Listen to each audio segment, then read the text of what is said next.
Finland की राजधानी Helsinki में रूस और अमेरिका के राष्ट्रपतियों के बीच शिखर वार्ता हुई। दोनों देशों के राष्ट्रीय अध्यक्षों ने बंद दरवाजों के पीछे लगभग 2 घंटों तक बात की। इसके बाद अगला 1 घंटा दोनों प्रेस से रूबरू हुए।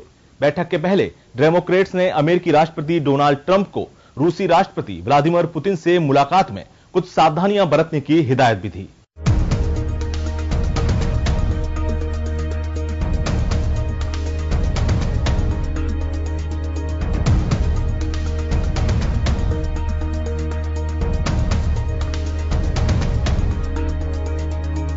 बारह रूसी सैन्य अधिकारियों पर 2016 में हुए अमेरिकी चुनाव में कथित हस्तक्षेप के आरोप के बाद कुछ ने इस बैठक को गलत ठहराया था। वहीं दूसरी तरफ कई रिपब्लिकन इस बात को लेकर आशंकित थे कि राष्ट्रपति ट्रंप पुतिन को कुछ मुद्दों पर घेरेंगे और रूस की आक्रामकता से निपटेंगे। बैठक से पहले ट्रंप ने दोनों देशों के बीच खराब संबंधों के लिए पूर्व अमेरिकी शासकों को दोषी ठहराया था। एक अमेरिकी पत्रकार ने जब इस पर सवाल किया तो ट्रंप ने अपने बयान पर कायम रहने की बात कही।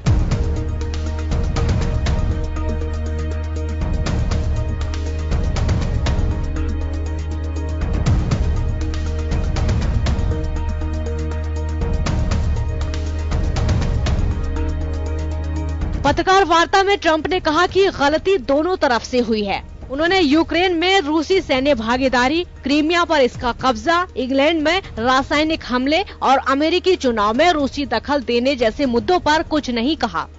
उन्होंने चुनाव में रूस के साथ किसी तरह की मिलीभगत से इनकार किया।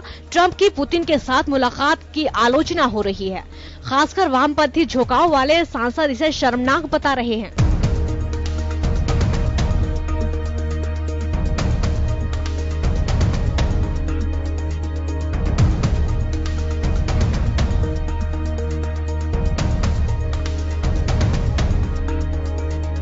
ट्रंप के समर्थक या उनका विरोध करने वाले जो भी कहें, पर इस वार्ता को दुनिया के 2 परमाणु शक्ति संपन्न देशों के बीच रिश्ते अच्छे करने की कोशिश के रूप में देखा जा रहा है। ट्रंप ने कहा कि पहले अमेरिकी नेता ये समझते थे कि कूटनीति और बातचीत संघर्ष और शत्रुता के लिए बेहतर है। पुतिन ने भी देशों के बीच रिश्तों में सुधार के लिए वार्ता को पहला अहम कदम बताया है। शिखर वार्ता का एक ठोस अंत नहीं निकलने के बाद आने वाले दिनों में कई और बैठकें हो सकती हैं। यूरोपीय देश अमेरिकी दबाव के बाद दुविधा में है। रूस और अमेरिका का रिश्ता भी स्पष्ट नहीं दिख रहा है। ब्यूरो रिपोर्ट, जन टीवी न्यूज।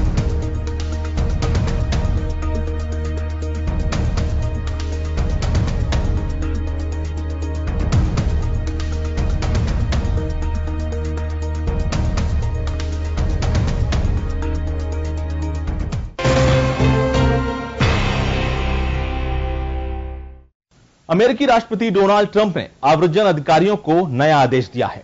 अब वे उन वीजा आवेदनों को सीधे खारिज कर सकते हैं जिसके लिए जरूरी प्रारंभिक साक्ष्य जमा नहीं किए गए या फिर वीजा लेने की योग्यता साबित नहीं की जा सकी। इस आदेश से अमेरिका में H-1B वीजा पर रह रहे भारतीयों को वापस अपने देश लौटना पड़ सकता है।